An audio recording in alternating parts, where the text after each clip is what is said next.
ನೀನು ಯಾವತ್ತೂ ಅವ್ರ ಪ್ರೀತಿ ಆಗೋದಕ್ಕೆ ಸಾಧ್ಯನೇ ಇಲ್ಲ. ಅವ್ರ ಸ್ನೇಹಿತೆ ಆಗ್ಬೋದು, ಅವ್ರನ್ನ ಕಾಳಜಿನೂ ಮಾಡ್ಬೋದು, ಆದರೆ ಪ್ರೀತಿ ಅಲ್ಲ.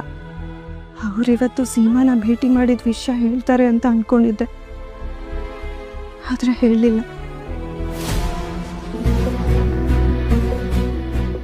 ಇದನ್ನ ನೀನು ಅಂತ ಅಂದ್ಕೊಳ್ಳಿ, ನನ್ನ ಸೌಭಾಗ್ಯಕ್ಕೆ ಬಂದಿದ್ದು ಕುತ್ತು ಅಂತನ.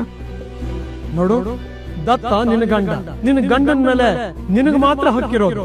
ಯಾವ ಕಾರಣಕ್ಕೂ ಬೇರೆಯವರು ಅವನನ್ನ ತನ್ನವನ್ನ ಅನ್ಸ್ಕೊಳ್ಳೋದಕ್ಕೆ ಬಿಡಬೇಡ.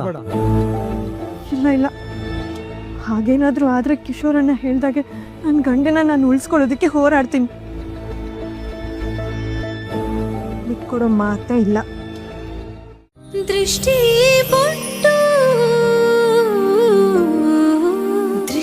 ಪೊಟ್ಟು